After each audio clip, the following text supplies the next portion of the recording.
Welcome to this tutorial on a simple process flow. It presents a basic 6-step pattern that should fit most situations and avoids the complicated Visio multi-page process flows that are found in so many places. My name is David Shaw. I'm a project management professional and a professional in critical infrastructure protection. I've been consulting on cloud computing, project management, and content management systems for more than 20 years. You've probably seen flowcharts that detail every step and decision point in a process. They often cover several pages. Often they have swim lanes to show interaction between different business units.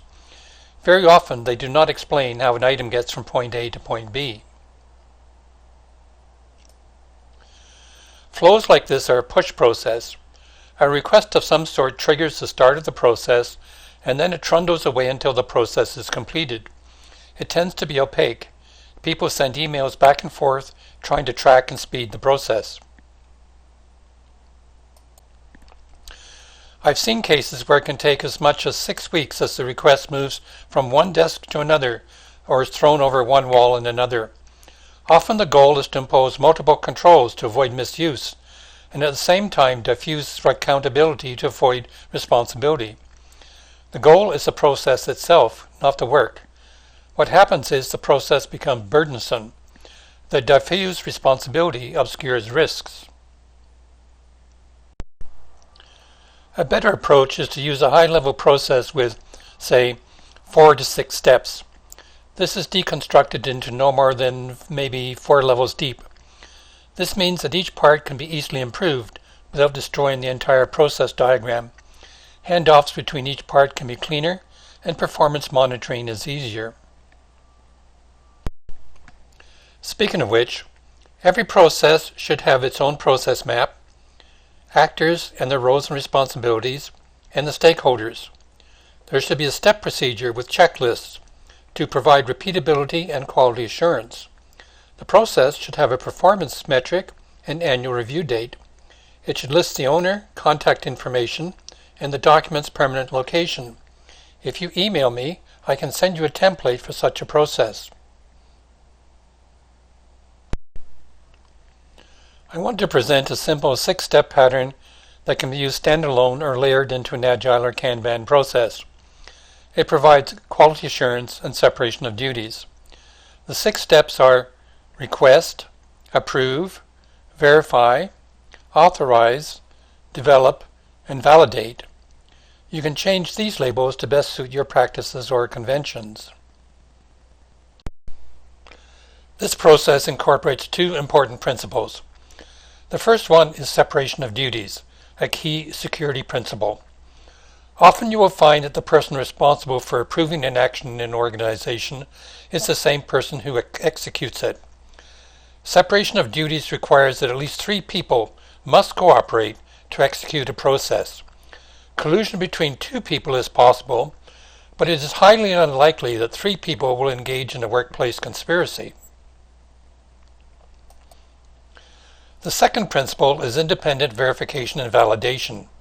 These will be discussed later, but briefly, verification checks that the requested work is fully specified, and validation confirms that the work was done correctly.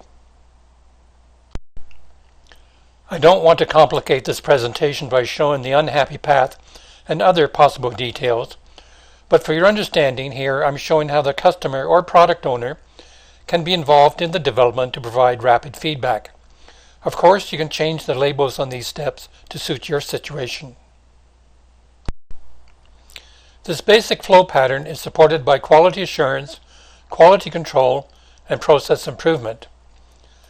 A quality assurance program ensures that quality processes are in place which are specific, measurable, achievable, relevant, and time-based.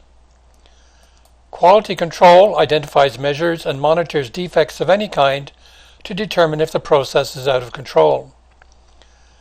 Process improvement eliminates unnecessary steps, merges steps where possible, reduces time on task, and reduces or eliminates delays. The ideal flow would have absolutely no delay between steps. Now let's look at these processes in more detail. The request process initiates with a request for work from a customer. The requester forwards the request for approval to a responsible person, usually a manager or a supervisor.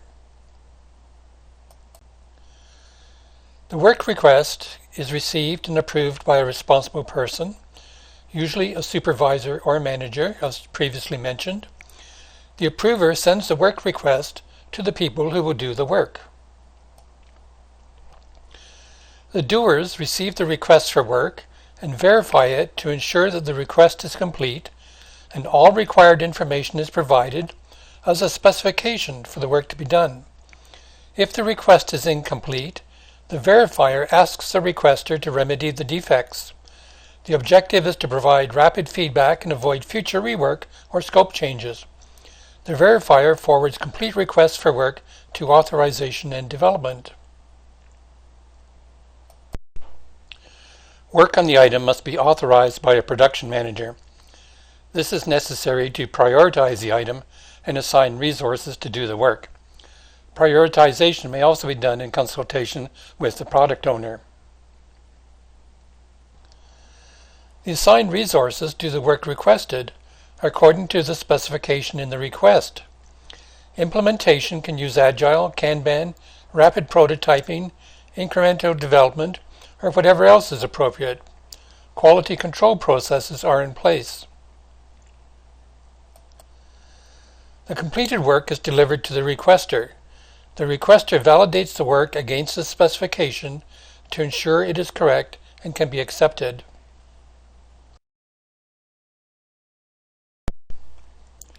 In any process we design or re-engineer, we want to minimize the elapsed time for maximum efficiency. The elapsed time in a process consists of the time on task plus the time between tasks, or the delay. The time on task can be reduced in a variety of ways with the help of subject matter experts. Steps can be eliminated or merged together. Processes can be streamlined using methods like continuous process improvement. More important for our discussion is the delay between steps. Often the delays are due to stupid reasons. On one government project, work stopped and it took me 2 days to find out why. The project team said they had not been paid. The project manager said he had authorized payment. I had to walk the path of the authorization from desk to desk until I found the person who was withholding the check for blatantly racist reasons. This concludes this presentation. Did you gain some insights into how to do better process flows? I presented a basic 6-step process pattern. It includes a process map, actors, stakeholders, step procedure, checklists, and a performance metric. It also includes quality assurance and quality control and continuous process improvement. If you would like a template for this, please contact me. Thank you for watching this.